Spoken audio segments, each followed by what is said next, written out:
और ब्रेक के बाद एक बार फिर से आपका स्वागत है। आप देख रहे हैं इस वक्त हमारा खास कार्यक्रम दंगल, और आज हम आपको उत्तराखंड के दो शहरों के लोगों के दिलों में क्या कुछ चल रहा है, उनके जहन में क्या कुछ चल रहा है, किस तरह की तस्वीर मौजूदा सरकार की उनके जहन में है और आने वाली सरकार से वो क्या कुछ उम्मीदें रखते हैं, अपने इस खास कार्यक्रम के जरिए आज हम उत्तराखंड के दो शहरों की बात कर रहे हैं।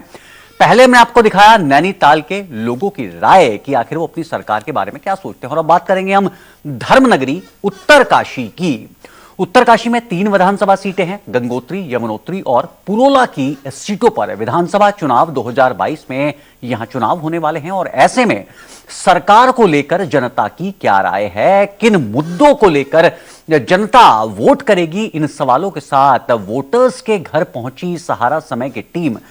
हमारे रिपोर्टर सुनील थपरियाल ने जानी लोगों के दिल की बात।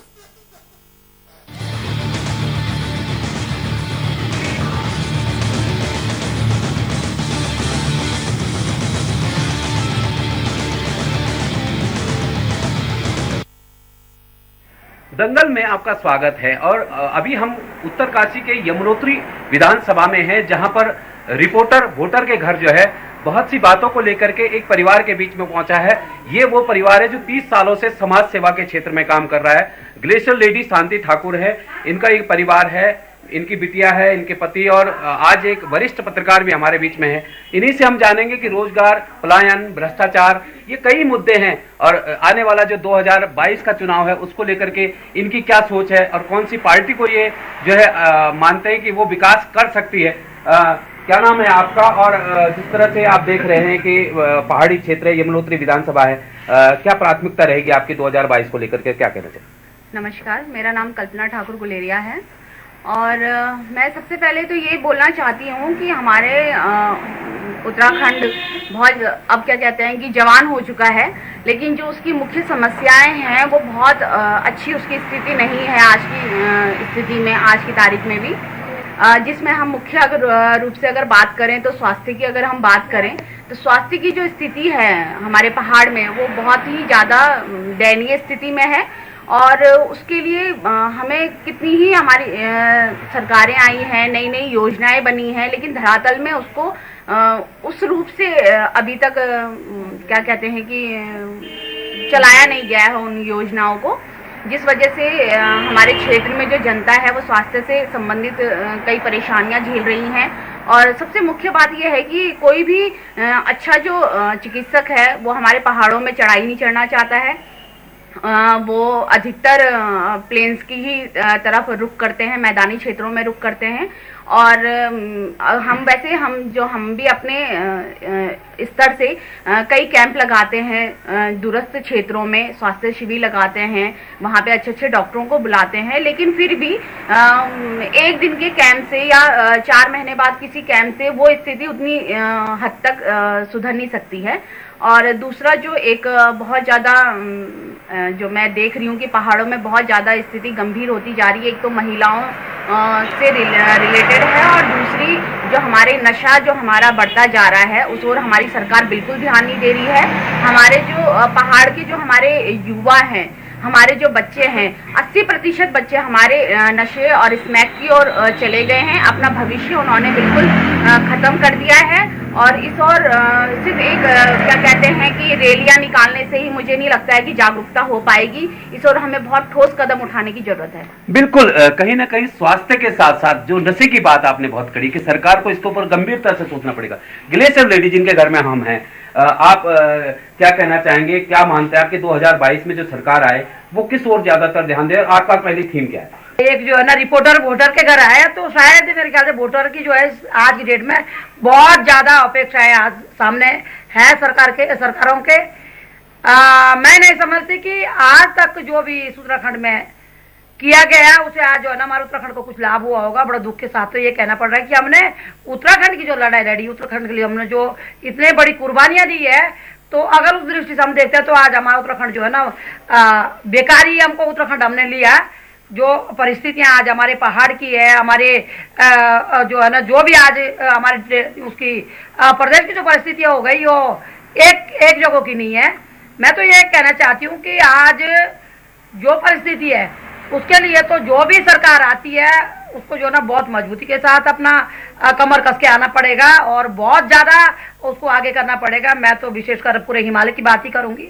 मैं तो हिमालय के लिए रो रही हूँ, हिमालय के लिए इतने वर्षों से कर रही हूँ।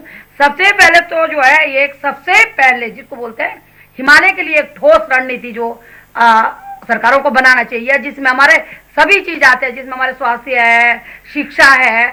और मेरे जो हिमालय आज जो त्रस्त हो रहा, मैं तो मानती हूँ कि भाई आज जो है हिमालय में विकास हम जो कर रहे हैं, किस तरह का विकास कर रहे हैं, वो विनाश को हम साथ लेके आ रहे हैं। लेकिन हमारा जो विकास होना चाहिए वो ऐसा होना चाहिए जिससे कि हमारा जो विनाश है वो रुके, वो कम। हमारी जो धरोहर है, हमारी जो संस्कृति, हमारा जो हिमालय की एक जो एक आज तक जो वो थी ताकत थी, वो बने रहे। जिसके लिए मैं सभी सरकारों से यही कहना चाहूंगी। मैं तो खैर लड़ते ही आ रही हूँ, आज 20 साल तो मेरे को जो है ग्लेशियर के लिए लड़ते हो गए, हिमालय के लिए लड़ते हो गए, जिसमें एक मैंने कई सालों से मांग कर रखी है कि 13 जून को जो है एक ग्लेशियर संरक्षण दिवस जो है ना बनाया जाए। इसके लिए जो लोगों को ये यहाँ के अनुकूल और यहाँ के बर्फ, आज जो ना बर्फ के लिए इतना रो रहे हैं कि बर्फ नहीं पड़ रही, बर्फ नहीं पड़ रही। कारण क्या है कि हमने जो है ना कुछ भी ना देखते हो, जो हम जो है ना रौंद रहे हिमालय को। हिमालय की नीति और शिक्षा, स्वास्थ्य और महिलाएं, आज जो नशे की जो है ना कल्पना ठाकुर ने एक बात कही, आज मुझे बड़ा दुख होता है। आज मैं जिस भी क्षेत्र में जाती हूँ वहाँ एक हमारा जो यूथ है वो बिल्कुल नशे में जो है ना खत्म हो गया। इसका कारण ये क्या है कि रोजगार हमारे बच्चों को नहीं मिल रहा, जिसके कारण जो है ना हमारे बच्चे जो है ना नशे की ओर जाता है। बिल्कुल, जहां ग्लेशियर लेडी जो है हिमालय और ग्लेशियर की बात के साथ जो है रोजगार की बात और नशे की बात करती है। उनकी बहू हमारे बीच में ये पीएलबी भी है। क्या नाम है आपका और क्या कहना चाहेंगे आप? मेरा नाम अनुराधा चौहान है। मैं कहना चाहती हूँ कि आज बेरोजगारी बहुत ज्यादा है और जिससे हम लोग बेरोजगार लोग अपना घर परिवार चलाना हमें मुश्किल हो गया है। गैस सिलेंडर 1000 रुपए का अप हो गया है और सब्जी खान पान हम इसकी पूर्ति नहीं कर पा रहे हैं। हमें आगे आने वाली सरकार तो हमें रोजगार दे, घर बैठे हम लोग कोई या महिलाएं रोजगार करें। धन्यवाद। बिल्कुल, रोजगार और स्वरोजगार की बात जो है आपने की है। वरिष्ठ पत्रकार हमारे बीच में, आप जो है काफी लंबे समय से जो है इस क्षेत्र में भी आपने काम किया। सर, आप क्या मानते हैं कि 2022 का चुनाव है, कई सरकारें कई मुद्दों के साथ बीच में आएगी। अभी भ्रष्टाचार, पलायन और ये कई मुद्दे हैं उत्तराखंड के अंदर।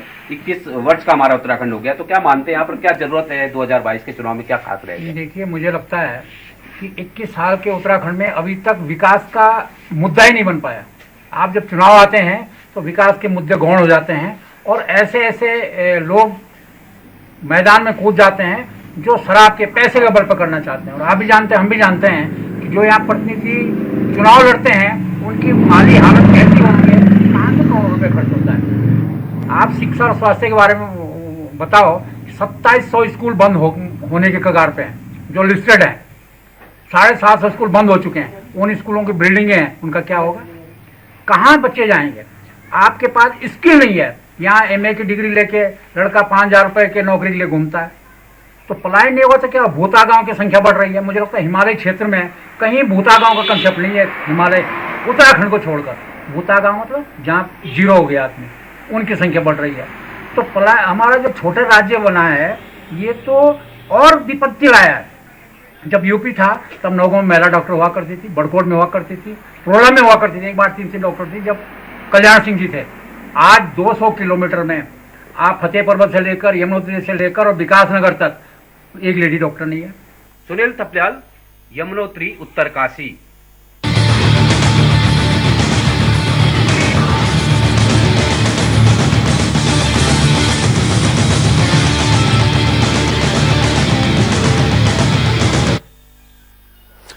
तो आज आपने उत्तराखंड के 2 शहरों यानी उत्तरकाशी और नैनीताल के लोगों के दिलों की बात को जाना। हमने जानने की कोशिश की आखिर की आने वाली सरकार से यहां की जनता क्या कुछ उम्मीद करती है, क्या आशाएं करती है और मौजूदा सरकार जनता की उम्मीदों पर कितनी खरी उतरी है, यह भी हमने आप तक पहुंचाने की कोशिश की। बहरहाल उत्तर प्रदेश और उत्तराखंड चुनाव से जुड़ी हर खबर सबसे पहले और ग्राउंड जीरो से हम आप तक पहुंचाते रहेंगे। कल फिर जानेंगे और टटोलेंगे एक और नए शहर के वोटर्स की नब्ज और जानेंगे कि उनके जहन में क्या कुछ चल रहा है। फिलहाल दीजिए इजाजत।